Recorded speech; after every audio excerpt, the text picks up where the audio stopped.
Hello everyone, Matthew Willis here along with Jordan Lauderstein from Good Sports here in San Antonio, Texas, here to go over a few considerations regarding footwear with obstacle course racing. Now there are many threads online where people are going to specifically state this one shoe is the best or this brand is the best. The shoe that works for me isn't going to be the shoe that's going to work for Jordan, and it might not be the shoe that's going to work for you. Everyone has different feet, different running styles, different gait, so it is very, very important that you understand that one shoe is not a one-size-fits-all, both literally and figuratively in this sense, and really look at what you need for footwear. So first off, the basic tenets for obstacle course racing are weight, protection, drainage, and grip. Now, we have different levels. Everyone begins, they progress, and they become very good at this sport over a process of a couple of years. Now, for the people who are just beginning, the novices, what are some things that a beginner is going to really look for in a shoe specifically with obstacle course racing? It's a good question. We get a lot of this, actually.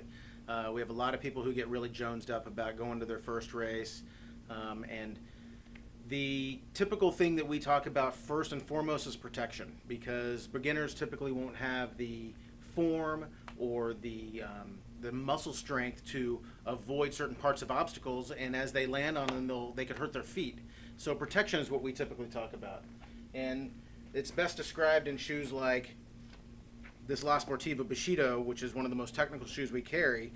This red piece under here is a very thick rock plate. The idea is to be able to land on something sharp and not bruise the foot.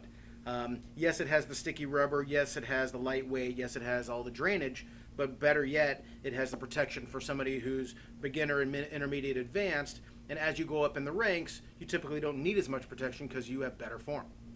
Coolness. All right.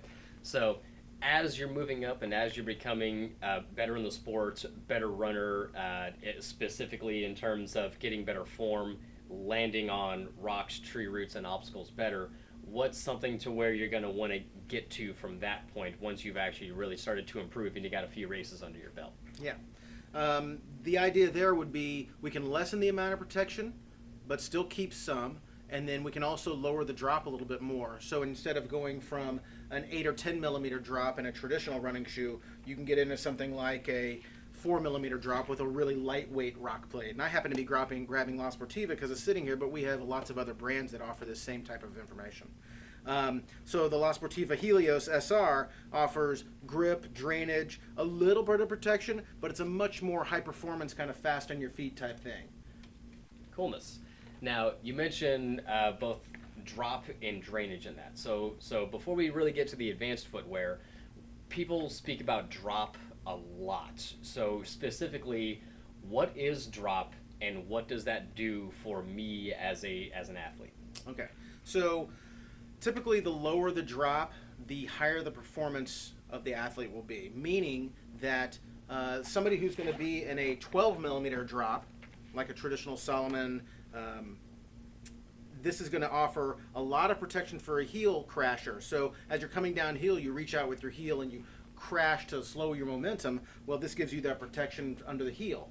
But it's a 12 millimeter heel to toe drop, 12 millimeters angle difference between this area and this area. So you're basically running downhill. On a flat ground, you're still running downhill. Whereas you get into stuff like the Ultra Lone Peak, and everything Ultra builds is a zero drop, offering a little bit of protection, but made for somebody who's going to land mid-foot, forefoot, really designed for somebody who's going to be a little bit more on the advanced foot placement scale. Coolness. All right. And drainage. So drainage is something very important in this sport because you hear waterproof shoes, you hear people duct taping them to make sure that they keep water out. Why is that such a terrible idea? Okay. Because waterproof shoes are great at keeping water out, but they're also great at keeping water in. And nothing breathes fast enough to put a full bucket of water out of itself. So the idea is to be able to pick the shoe up and literally, as you're running, it's pouring out of the top. And the idea would be to keep your foot as dry as possible, but you're wet. You know, there's no getting around you oh, you're not going to go through this mud obstacle. You're going through it. The fact is, you're going through it. You will submerge. Yes, absolutely. So the better idea would be to keep stuff out of the shoe, but not water. Water needs to be able to escape as fast as it gets out. Coolness. Now, there are many options when it does come to drainage. A lot of shoes will either be complete mesh, kind of like the Innovate Trail Rocks that are there. So, like you said, water spills out of them. Some of them actually have drains built in, like the Reebok All Terrain series. Now, kind of the kryptonite of that is anything that is a open drain that can let things out can also let things back in. So, small rocks, pebbles when you're running through riverbeds can actually get in, so do watch out about that. Now, finally, getting kind of through that is with our advanced athletes. So the people that have really been doing this sport for the past year, year and a half, and they've got maybe 10, 15 races under their belt, really develop their running form. So when I have a developed form, when I know what I'm doing, what am I going to look for in a shoe? Well, it's good you put it that way because you do know what you're doing, and I hope so. As good as an athlete as you are. And so Matt actually likes to run in that particular Innovate we were discussing. Ultimate drain, very little protection. It has some protection under it in their technology, and you can do all the research on their website for that. And of course, you can come in and we'll discuss all that. But minimal drop, being this is a 2mm drop heel to toe with minimal protection, lots of grip still, very important, and lots of drainage still. The idea behind the advanced athlete would be this, that they have better form and don't have to worry about landing on an obstacle incorrectly, so they can protect themselves from the area instead of having the shoe or relying on the shoe solely. Coolness.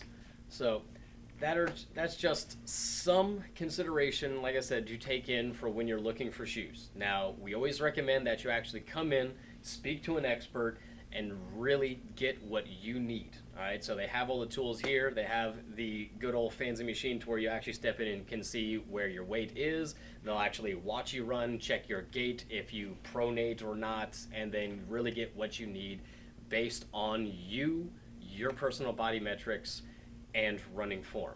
Now, you can always check everything out online as well. The website is goodsports.com.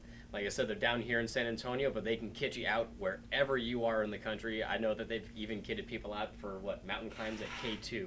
Absolutely. It's pretty crazy, actually. So come on out, give these guys a try. They're amazing. They know what they've been doing for a very long time. I've been coming here for a couple of years. Can't speak highly enough about them. Now, as for the content of the video, if you did enjoy it, please give us a thumbs up and subscribe. If you have any questions for other footwear, anything in specific, go ahead and leave those in the comments section below, as well as any ideas for future videos for other gear, like, say, hydration vests, compression wear, socks, things to that effect. Thank you for your time. We'll see you on the course.